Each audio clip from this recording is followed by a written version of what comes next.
कुछ कुछ लिखवाऊंगी भी, कुछ मुझे मैजिकल टेबल देनी थी बट आज नहीं लाई तो कोई दिक्कत नहीं है, मैजिकल टेबल कल दे दूंगी। शुरू तो करूं टॉपिक पढ़ाना तो।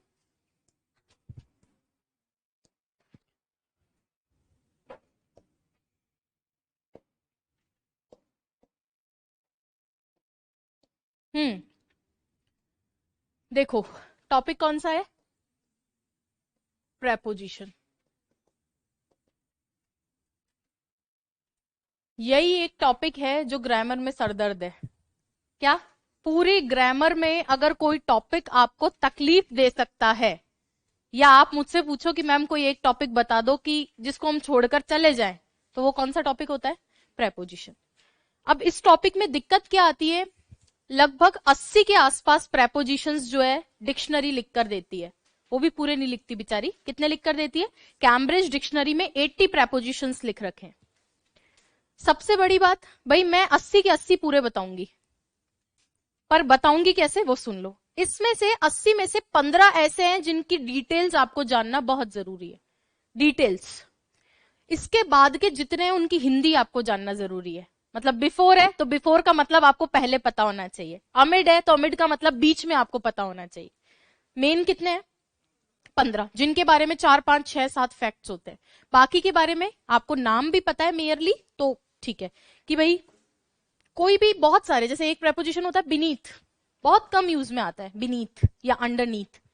बस आपको इतना पता होना चाहिए, इसका मतलब है अंडरग्राउंड, कोई चीज किसी चीज के नीचे है।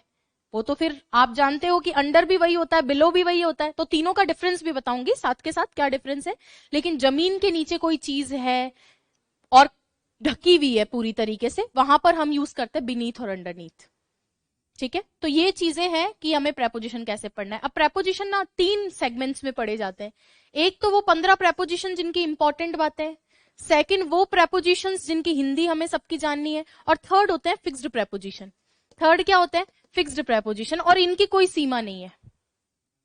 ये अनंत तो नहीं है, लेकिन इतने ज्यादा है कि कितना याद करे आदमी।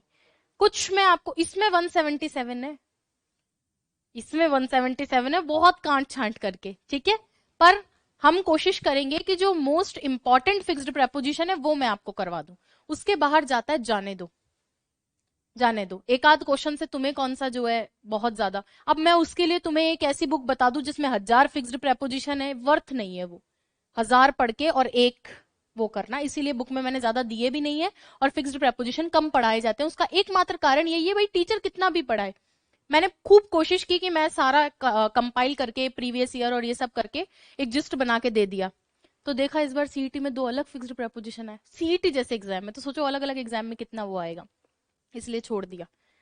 है ना, पढ़ेंगे लेकिन एक सर्टेन लेवल तक पढ़ेंगे, उसके बाद नहीं आता है तो छोड़ दो फिक्स्ड प्रेपोजिशन। पर हाँ, हमें 2 चीजें करनी है, सारे प्रेपोजिशन की हिंदी कम से कम आए, ताकि सेंटेंस पढ़ के जो उसमें फिट हो रहा है उसको लगा दे।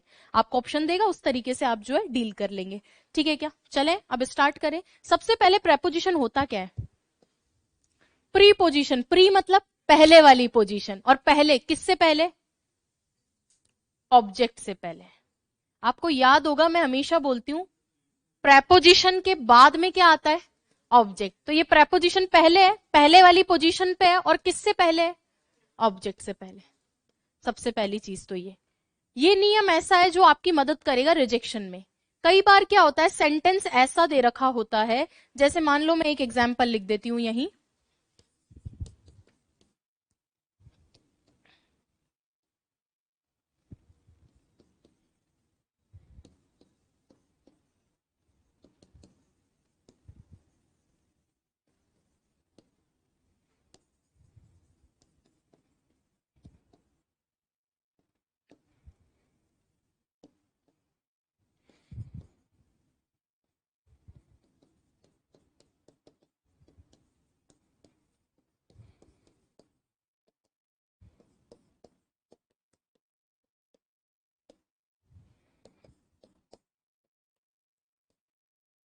हम्म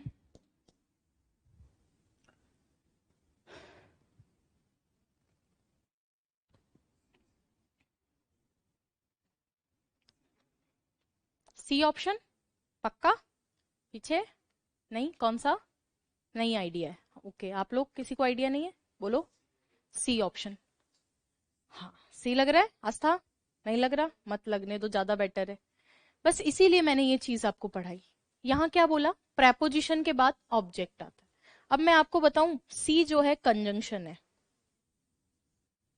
ये तो कभी नहीं आता, मैं आपकी जगह होती तो इसको रिजेक्ट करती, क्योंकि ये प्रेपोजिशन है ही नहीं। आगे ऑब्जेक्ट है, आगे ऑब्जेक्ट है या सेंटेंस है? ऑब्जेक्ट है। तो ऑब्जेक्ट को क्या चाहिए था? प्रेपोजिशन चाहिए था। तो ये हट जाता और ये हट जाता। अभी कुछ पढ़ाया नहीं है, सिर्फ बिना पढ़ाए मैं ये दिखा रही हूं। ऐसे सेंटेंस आएंगे जहां ऑप्शन में प्रेपोजिशन, और प्रेपोजिशन के क्वेश्चन में कंजंक्शन, और कंजंक्शन के क्वेश्चन में प्रेपोजिशन बहुत कॉमन है। ये दो ऑप्शन क्यों गलत हुए? क्योंकि यहां जरूरत किसकी थी? प्रेपोजिशन की। कैसे पता चला प्रेपोजिशन की जरूरत थी? ये सब्जेक्ट, ये वर्ब, ये आगे वाले का ऑब्जेक्ट, ये एक्स्ट्रा इन्फॉर्मेशन है प्रेपोजिशन का ऑब्जेक्ट। कंजंक्शन तब आता जब दो वाक्य होते, दूसरा वाक्य मुझे दिख नहीं रहा है। पक्का प्रेपोजिशन की सीट थी, इन दोनों का तो नाम ही कट गया। अब बचा ये और ये। जिसने वो 80 प्रेपोजिशन को देखा है वो ये भी कर लेता कि इंस्पाइट हमेशा अपने साथ ऑफ लेता है। ये फिर रिजेक्ट हो गया। अब मुझे नहीं पता कुछ भी अर्थ हो, मेरा तो काम बन जाना चाहिए। तो हम वो 80 इसीलिए देखेंगे कि एक तो हमें पता हो कौन कैसा दिखता है, आइडिया तो हो कौन कैसा दिखता है और किसका क्या हिंदी है। ठीक है, सेम कंट्रास्ट वाले ही ये और कंट्रास्ट वाले ही वो है, बट ये ना ये आएगा वो नहीं आएगा। यही रीजन है, इसीलिए मैंने क्या लिखवाया, प्रेपोजिशन के बाद क्या आता है? ऑब्जेक्ट। यही तुम लिख लो।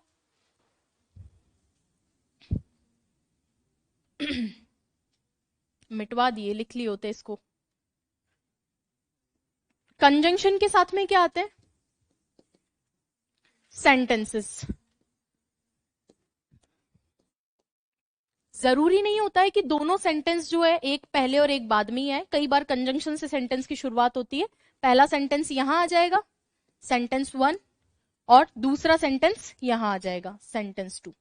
तो ध्यान रखना, कंजंक्शन के साथ में सेंटेंस आता है और प्रेपोजिशन के बाद में ऑब्जेक्ट आता है, सबसे पहली चीज।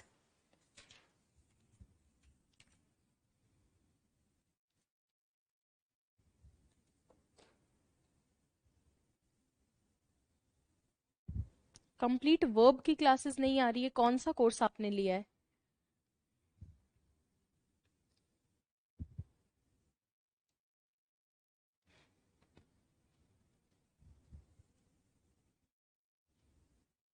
समझ में आया क्या? दोनों स्थिति हो सकती है, सेंटेंस कंजंक्शन से शुरू हो या बीच में आए, बट होना क्या चाहिए? सेंटेंस। और सेंटेंस का मतलब क्या होता है? सेंटेंस मतलब सब्जेक्ट वर्ब ऑब्जेक्ट। हमें केयरफुल रहना पड़ेगा। सेंटेंस का मतलब क्या होता है? सब्जेक्ट वर्ब ऑब्जेक्ट, तब कंजंक्शन आएगा। आगे ऑब्जेक्ट है और ऑब्जेक्ट की प्लेस पे कौन कौन? नाउन या प्रोनाउन। तो नाउन और प्रोनाउन है तो प्रेपोजिशन आएगा, और सेंटेंस है तो कंजंक्शन आएगा। क्लियर है? चलू मैं आगे इससे। अब देखो, जो प्रेपोजिशंस होते हैं, 80 प्रेपोजिशंस तो मैं आपको पढ़ाऊंगी ही, बट एक चीज जो आपको ध्यान में रखनी है कि कुछ जो प्लेसेस के प्रेपोजिशन है उनका थोड़ा ध्यान रखना है। किसका? प्रेपोजिशन ऑफ प्लेस और प्रेपोजिशन ऑफ टाइम। आज मैं वही करवा देती हूँ। कल मैं आपको मैजिकल टेबल भी दूंगी, इसकी मैजिकल टेबल जिनसे याद कर लोगे इजीली प्रेपोजिशन प्रैक्टिस के लिए। तो प्रेपोजिशन ऑफ प्लेस भी हम देखेंगे और प्रेपोजिशन ऑफ टाइम भी देखेंगे। ये दोनों एक बार ही बता देती हूँ, उसके बाद में जो है हम लोग बुक से 1 बाय 1 सारे प्रेपोजिशन करेंगे। ये एक साथ इसलिए बता रहे हैं कि मैक्सिमम टाइम इन्हीं से ही क्वेश्चन आ जाता है। तो ये कॉपी में रहेंगे तो तुम रिवाइज कर लोगे, बुक में तो तुम करने से रहे, है ना? हाँ, करोगे नहीं वो इसलिए बता दिया, ये कॉपी में रहेंगे। प्रेपोजिशन ऑफ प्लेस, यानी ये वो प्रेपोजिशंस होंगे जो किसको दिखाएंगे? प्लेस को दिखाएंगे। ये बुक में भी दे रखे हैं, बस मैं एक बार ही थोड़ा सा दिखाना चाह रही हूँ कि आइडिया एक दिमाग के अंदर क्लियर हो जाए आदमी का। ठीक है क्या? मैं छोटा छोटा बस नाम लिखती जा रही हूँ। जैसे ये है इन। अरे यार, वो पीपीटी तुम्हें दिखा देती। वैसे तुमने देखा है क्या, यूट्यूब पे एक क्लास डाली थी पहले? नहीं देखी है? हाँ, पिक्टोरियल। देखो एक मिनट, अगर मैं पूछती हूँ पिक्टोरियल वाला चल जाए तो उससे तो बहुत इजी हो जाएगा, है ना? हाँ हाँ हाँ हाँ हाँ हाँ। उससे थोड़ा आसान हो जाएगा, बताना, एक सेकंड रुक जाओ। राहुल जी को बुला देना बाहर से। नहीं नहीं नहीं, कोई दिक्कत नहीं, पूछ लिया अगर, वो मेहनत कर रखी है ऑलरेडी, तो उससे पिक्चर से पढ़ा देती और सही रहता। बुलाओ बुलाओ उनको, बाहर से बुलाओ।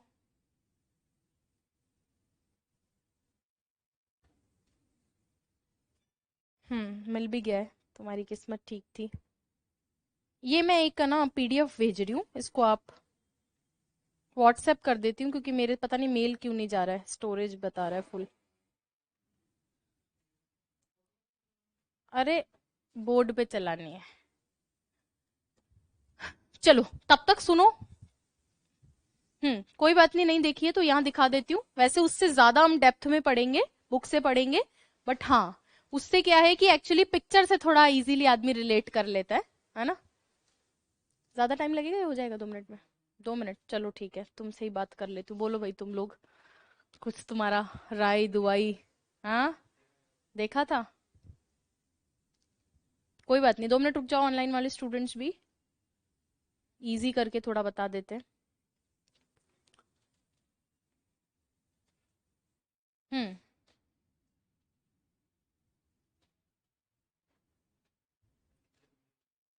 नहीं, मैं उतना कंफर्टेबल नहीं हूँ उसमें। मुझे समझ नहीं आता कब रुकना है कब बोलना है। हर आदमी का अपना स्टाइल होता है ना। मुझे सबसे बेस्ट लगता है वीआईपीएम का मैजिकल टेबल्स। जो मैजिकल टेबल से नहीं सीखा वो किसी से नहीं सीख सकता, इसलिए आरएस वालों को बेचारों को पढ़ाना पड़ता है मैजिकल टेबल। ये इसी से चलेगा क्या राहुल? हाँ ठीक है, कोई दिक्कत नहीं है, बोर्ड पे इंपोर्ट हो जाएगा। या चलो कोई दिक्कत नहीं है, इंपोर्ट नहीं भी हो तो ठीक है। पीपीटी थी ये, पीपीटी का PDF है।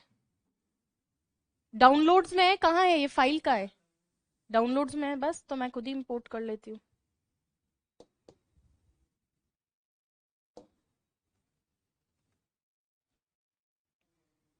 आई नहीं है तो कैसे आएगी? डेस्कटॉप पे तो नहीं रखे हो?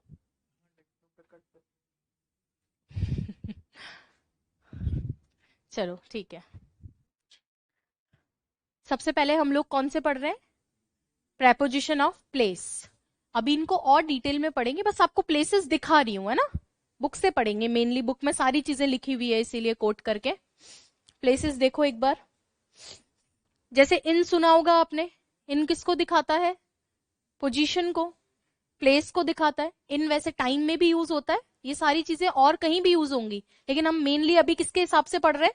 प्लेसेस के हिसाब से। जैसे बोर्ड पे देखो, ये वो प्रेपोजिशन है जो आपने बचपन में जरूर पढ़े होंगे। वन बाय वन देखते हैं। सबसे पहले क्या है? इन। सब जानते हैं इनका मतलब क्या होता है, अंदर। ये कैट है, किसमें बैठी हुई है? एक बॉक्स में। अभी इन आगे डिटेल में और पढ़ेंगे, लेकिन पोजीशन समझते जाओ। ऑन का मतलब क्या होता है? ऊपर। बस एक चीज इसमें आपको ध्यान रखनी है, ऊपर तो है लेकिन चिपकी हुई है। सरफेस टच हो रहा है तो यहां लिख दूं, सरफेस कैसा रहता है? टच्ड रहता है। टच सरफेस हो तो ऑन लिखते हैं, इस तरीके से कोई चीज रखी हुई हो। इसके बाद में क्या है? ओवर। ये भी ऊपर है, ये भी ऊपर है, इसमें टच है और इसमें टच नहीं है, तो यहां हटा दूं। यहां टच नहीं है, ये भी ऊपर, ओवर। क्लियर है? फिजिकल सेंस में ये ऊपर तो है, लेकिन किस सेंस में? फिजिकल सेंस में। फिजिकल सेंस का मतलब है जैसे अबव होता है, अबव वो भी ऊपर ही होता है, पर वो फिजिकल सेंस में ऊपर नहीं होता, वो मेजरमेंट या लेवल के लिए ऊपर होता है। अभी भी नहीं समझ में आया? फिजिकल सेंस का मतलब वो चीजें जिनका वास्तविक अस्तित्व है। पंखा मेरे ऊपर है, फिजिकली ऊपर है, मतलब वास्तविक प्रेजेंस है, बिल्कुल ऊपर है, तो ये इसके लिए क्या मैं बोलूंगी? ओवर बोलूंगी। लेकिन मैं अपने सर पे पेन रख दूं तो अब क्या हो जाएगा? ऑन। लेकिन अगर मैं ये बोलूं कि इस बच्चे के जो ग्रेड्स हैं, ग्रेड्स मतलब मार्क्स, वो इससे ज्यादा है, वहां पे अबव। क्लियर है? तो जब लेवल मेजरमेंट की बात होगी अबव, टच करते हुए ऑन, और डिस्टेंस है तो ओवर। अब क्लियर है? पक्का? अगला क्या है? अंडर। जैसे ऊपर के लिए ओवर, वैसे नीचे के लिए अंडर। बट ध्यान रखना, टच है तो भी अंडर और टच नहीं है तो भी अंडर। जैसे there is a paper under the carpet. Carpet नीचे बिछी हुई रहती है, चिपका हुआ रहता है, फिर भी अगर नीचे है तो हम क्या लगाते हैं? अंडर लगाते हैं। क्लियर है? और दूसरा, अगर जो छत के नीचे मैं हूं तो मेरा सर कहां है? Under the roof. टच नहीं कर रहा तो भी, और टच कर रहा है तो भी, नीचे के सेंस में क्या? अंडर। ऐसे ही जैसे अबव लेवल के लिए ऊपर होता है, बिलो लेवल के लिए नीचे होता है। आगे आएगा तब वापस बताऊंगी। इन दोनों में ध्यान रखना, ये टच के लिए और ये विदाउट टच के लिए, और ये दोनों में काम में आता है। क्लियर है? इसके बाद अगला क्या है? इनटू। इनटू को ध्यान रखना, इनटू का मतलब होता है इन प्लस टू। इनटू क्या होता है? In plus two. इन मतलब अंदर, और टू आज से ध्यान रखेंगे टैक्सी प्रेपोजिशन है। टू कैसा प्रेपोजिशन है? टैक्सी प्रेपोजिशन, टैक्सी क्या करती है? ले जाने का काम करती है। जहां भी आपको कभी मूवमेंट दिखाना हो, चलना दिखाना हो, वहां पे हम क्या लगाते हैं? टू। बाहर से आप अंदर आए तो अंदर भी आना है, अंदर आना है पहली बात, और दूसरा चल के आना पड़ेगा, टैक्सी बुलानी पड़ेगी, तो टू, इनटू। इनका मतलब तो अंदर हो, और इनटू मतलब चलकर मूवमेंट दिखाना, तो टू क्या होता है? टैक्सी होती है। इसके बाद में क्या है? बिटवीन। बिटवीन होता है दो लोगों के बीच में। बिटवीन कितने लोगों के बीच में? दो लोगों के बीच में। और दो से ज्यादा लोगों के बीच में अमंग। अमंग सुना है, लेकिन दो से ज्यादा लोग अगर परिचित हो तो वहां भी बिटवीन आता है। नहीं समझ में आया? वापस बोलूं? इनको कैसे लिखोगे आप, मेरे को ये तो समझा दो पहले। ये चित्र तो बनेंगे नहीं तुमसे, और बनाने भी नहीं है। बुक में है ना ये सब, है ना? तो यहाँ तो एक बार ही समझाती जाऊं, फिर बुक में लिखते जाएंगे। दो चार बातें तो लिख लेते यार। चलो एक एक एग्जाम्पल लिखवा देती हूँ, या तो जो भी तुम्हें सही लगा, जैसा भी, या बुक में लिखे हुए हैं तब पढ़ाऊं जब। फोटो से याद रख लोगे कि इनको? फोटो तुम्हें भेज भी दूंगी, है ना?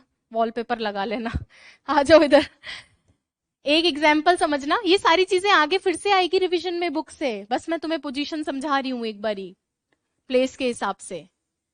देखो बिटवीन और अमंग, ये बिटवीन कितने के लिए? दो लोगों के लिए, और दो से ज्यादा लोगों के लिए अमंग। यही हम लोग पढ़ के आते हैं। लेकिन एक स्टेटमेंट आता है, जैसे Jaipur, Jaipur is situated fill in the blank, Ajmer, Nagaur and, और एक कोई जिला बोलो भाई फटाफट से।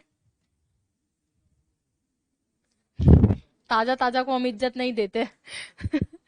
ये एक एग्जाम्पल है। दो से ज्यादा है क्या?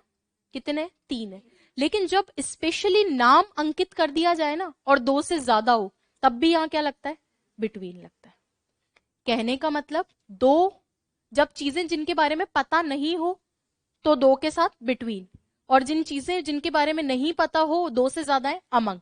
जैसे I distributed the chocolates among the students, पता नहीं ना कितने हैं, दो से ज्यादा है, तो अमंग द स्टूडेंट्स। लेकिन मैं स्टूडेंट का नाम लिख दूं, राकेश, महेश और सीमा, दो से ज्यादा हो गए, लेकिन नाम पता चल गया, तो नाम पता चलने पे बिटवीन आता है। ये ध्यान रखना था। क्लियर है? तो दो के लिए बिटवीन, दो से ज्यादा के लिए अमंग। लेकिन दो से ज्यादा अगर आइडेंटिफाइड हो, उनका नाम पता हो, तो वहां क्या आता है? बिटवीन ही आता है। अब क्लियर है मामला? अगला क्या है? ऑपोजिट।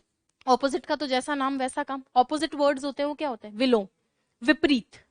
ऑपोजिट का मतलब क्या होता है? विलोम या विपरीत। जैसे एक तो हमारी बिल्डिंग है सड़क के इस पार, और एक दूसरी बिल्डिंग है सड़क के उस पार, एकदम ऑपोजिट। ये और ये एक साथ नहीं, ऑपोजिट, अलग डायरेक्शन के अंदर है। हम तो इस तरफ से यूं देख रहे हैं, उस तरफ फेसिंग है, और उनका उस तरफ से फेसिंग है। अगला क्या है? In front of. In front of का मतलब क्या होता है? सामने। अब बच्चे इन दोनों में कंफ्यूज्ड रहते हैं। मैं आपको अपने इंस्टीट्यूट के एग्जाम्पल से समझाती हूँ। वीआईपीएम की बिल्डिंग है, मैं ये बोल सकती हूँ कि मेरे सामने एक गाड़ी खड़ी है, तो गाड़ी कहाँ खड़ी है? जस्ट ऑफिस के बाहर, इन फ्रंट ऑफ।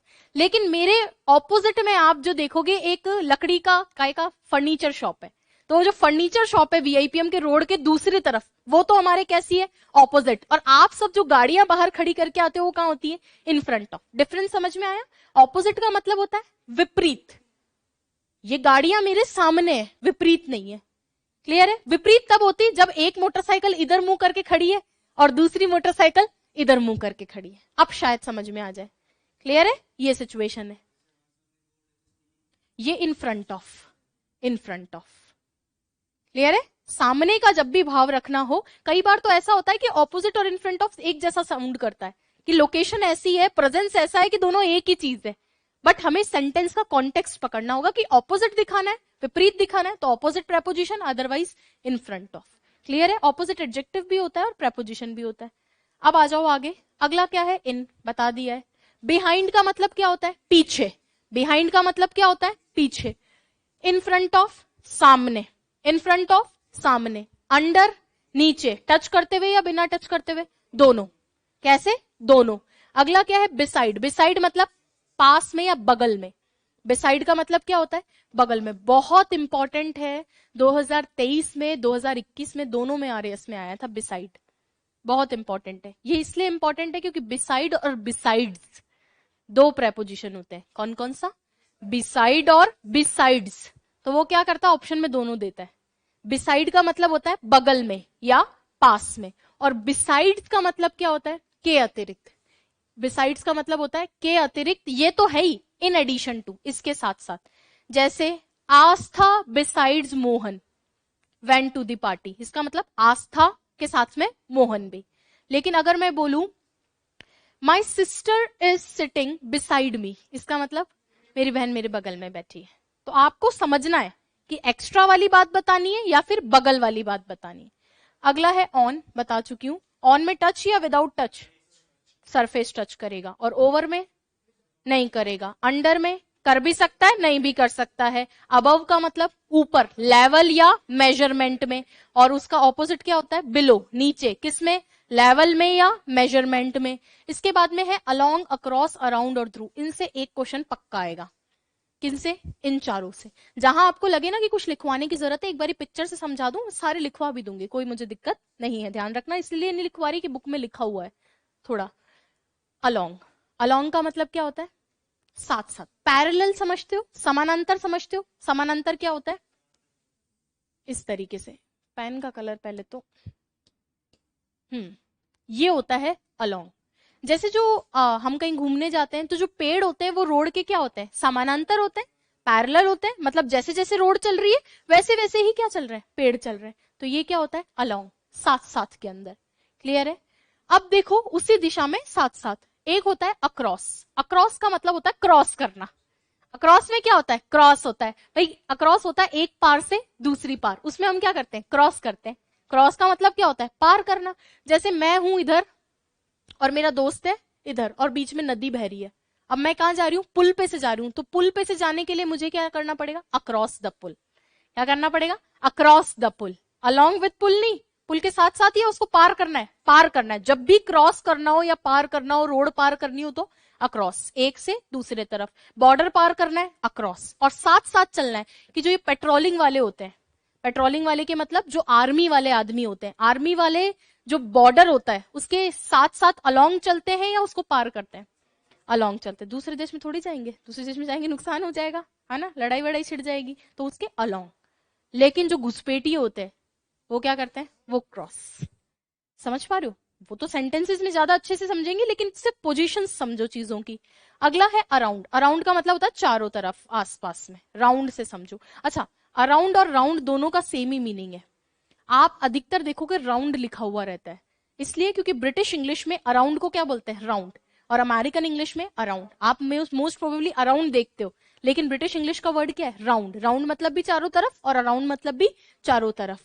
जैसे the dog was moving around the house, कहां घूम रहा था।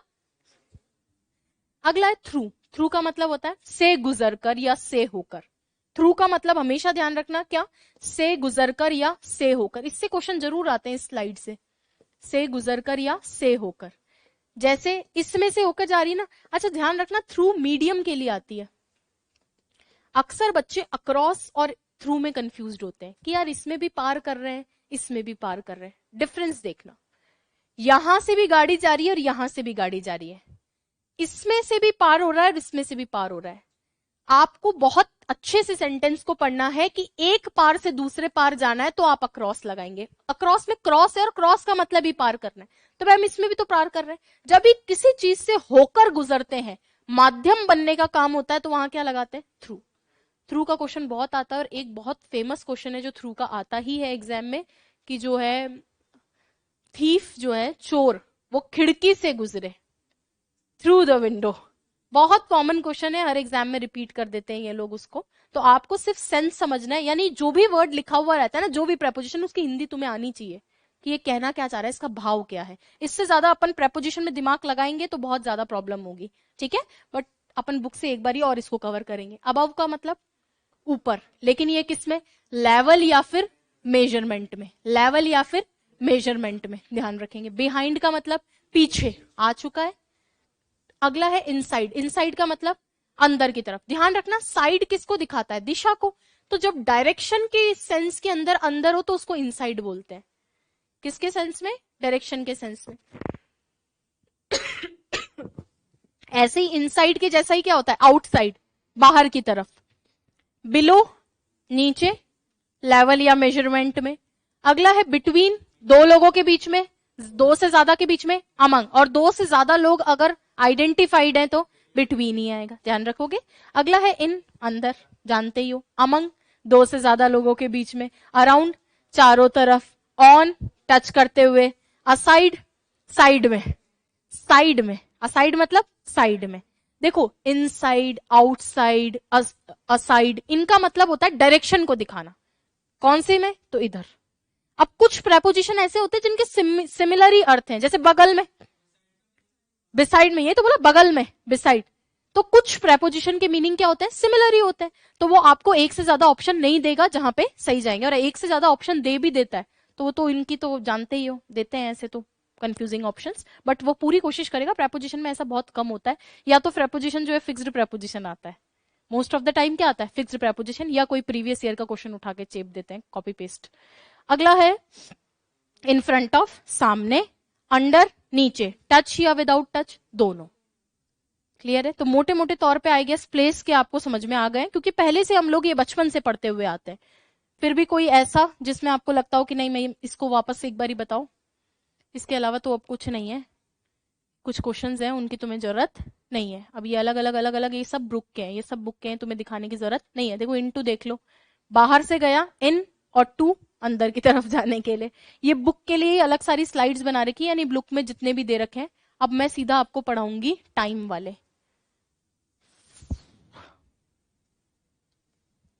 जैसे अपन ने प्लेस वाले कंप्लीट किए, इन द सेम वे हम टाइम वाले करेंगे। फिर किससे पढ़ेंगे? बुक से पढ़ेंगे। टाइम, प्रेपोजिशन ऑफ टाइम, इनसे भी क्वेश्चन आता है। प्रेपोजिशन ऑफ टाइम, टाइम के जो प्रेपोजिशंस होते हैं उसमें तीन है। कौन कौन से? एक तो इन, एक होता है ऑन, और एक होता है एट। ये तीनों टाइम के कह लो चाहे पोजीशन के कह लो। एक बारी फिर से बता दूंगी इनको। इन, इनका यूज वहां आप करोगे जहां आपको क्या दिखाने हो? ईयर या मंथ्स। ईयर या मंथ्स। जैसे मेरा बर्थडे जो है जुलाई में आता है, तो मैं क्या बोलूंगी? इन जुलाई। मेरा जन्म जो है 2016 में हुआ, तो मैं क्या बोलूंगी? इन 2016। क्लियर है? अब इधर आ जाओ। ऑन का यूज वहां किया जाता है जहां पे हमें क्या दिखाने हो? डे या डेट। क्या दिखाना हो? डे या डेट। डे या डेट दिखाने के लिए क्या आता है? ऑन आता है। जैसे on Sunday, there will be a class on Sunday. Class कब होगी? संडे को, मंडे को, ट्यूसडे को। या मेरा बर्थडे जो है इतनी तारीख को आता है। कितनी तारीख को आता है? तुम अपना बताओ। हाँ, 1 नवंबर, तो ऑन 1 नवंबर। क्लियर है? अब आ जाओ इधर। एट का यूज वहां किया जाता है जहां फिक्स्ड टाइम आप बताओगे। जैसे क्लास कितने बजे होती है अपनी? क्लास कितने बजे होती है भाई? एट 3 PM AM जो भी है। क्लियर है? तो मोटे तौर पे ये टाइम के हैं, हालांकि ये खत्म नहीं हुए हैं, अभी मैं आपको बताऊंगी। एक क्वेश्चन जो इनका फेवरेट है वो आर्टिकल में भी आता है और यहां पे भी बता सकते हैं। जैसे in the morning, in the morning, in the evening, in the afternoon. Morning, evening, afternoon. काफी कुछ चीजें इसमें याद करने की है, तो मेरा तो यही रिक्वेस्ट रहेगा, साथ के साथ याद कर लेना। In the morning, in the evening, यहां द का भी रोल है।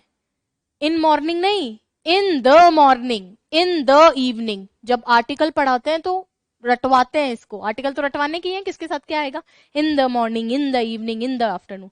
लेकिन ये होशियार लोग कहते हैं कि जब पूरे सेंस में बात हो रही हो, यानी दिन के 3 बड़े हिस्से, दिन के 3 बड़े हिस्से क्या है? मॉर्निंग, आफ्टरनून और इवनिंग, तब तो तुम लगाओ इन। और ये होशियार लोग कहते हैं जो दिन के छोटे छोटे हिस्से हैं उनके साथ आप इन मत लगाओ, उनके साथ एट लगाओ। जैसे आफ्टरनून बोलना हो ना, तब तो तुम इन लगाओ, और लेकिन नून बोलना हो तो तुम क्या बोलोगे? At noon. अब इसका कोई लॉजिकल आंसर नहीं है, आई वोंट से कि कोई लॉजिकल आंसर क्रिएट किया। एट मिडनाइट, वहां इन द नाइट, बड़ा हिस्सा, बड़ा हिस्सा, लेकिन मिडनाइट छोटा हिस्सा हो गया। तो इधर आ जाएगा। ये क्वेश्चन तो आता ही है मिडनाइट वाला। क्लियर है? कौन कौन है? इन, ऑन और एट। कोई ओकेजन हो, ऑन लगाना होता है। इन बड़े जोन्स में, जैसे ईयर या मंथ में। और फिक्स अगर डे और डेट हो तो ऑन, और फिक्स टाइम हो तो एट। अब देखो ये जो एट, इन और ये है ना, एट और इन, ये पोजीशन के सेंस में भी यूज होते हैं, लोकेशन के सेंस में। कैसे? बड़ी लोकेशन के लिए इन आता है। किसके लिए? बड़ी लोकेशंस के लिए, बिग लोकेशंस के लिए इन आता है, और स्मॉल लोकेशंस के लिए एट। ये क्वेश्चन भी आता है। जैसे मैं जयपुर में हूं तो मैं क्या बोलूंगी? इन जयपुर। मैं भारत में हूं, इन इंडिया। मैं त्रिवेणी में हूं, एट त्रिवेणी। समझ में आया क्या? स्मॉल लोकेशंस के लिए क्या लगाना है? कोई स्ट्रीट वगैरह है तो उसके साथ ऑन लगता है। क्या? हाँ, डेट, उसके बाद मंथ, और फिर उसके बाद ईयर, ऑन। डेट आते, वो तो डेट ही काउंट होगी ना। जैसे अभी हमने देखा था, उनका बर्थडे आता है 1 नवंबर को, तो दिया था आगे नवंबर, लेकिन हम तो किसको दे रहे हैं? तारीख आ गई, डेट आ गई, तो ऑन ही लगाना है। ठीक है? क्योंकि डेट का मतलब है कोई स्पेसिफिक दिन की बात कर रहा है। भाई मैं बोलूं कि 1 नवंबर 2020, तो एक स्पेसिफिक दिन आ गया, ऑन लेगा। जैसे मेरा जन्म जो है इतनी तारीख को हुआ था, तो इन नहीं, ऑन। क्लियर है ये चीज? तो ये मोटे मोटे तौर पे हमने सारे प्रेपोजिशन देखे। पक्का? अब एक और चीज, कल से मैं अब आपको जो है इसको बुक से पढ़ाऊंगी। किससे पढ़ाऊंगी? बुक से। एक बार मुझे बुक दो। जिन बच्चों के पास बुक नहीं है, बुक ले लेना, और जो ऑनलाइन वाले बच्चे हैं उनके पास बुक है तो बहुत अच्छी बात है। बुक नहीं है तो कोई जबरदस्ती नहीं है, उठाओ उठाओ उठाओ उठाओ।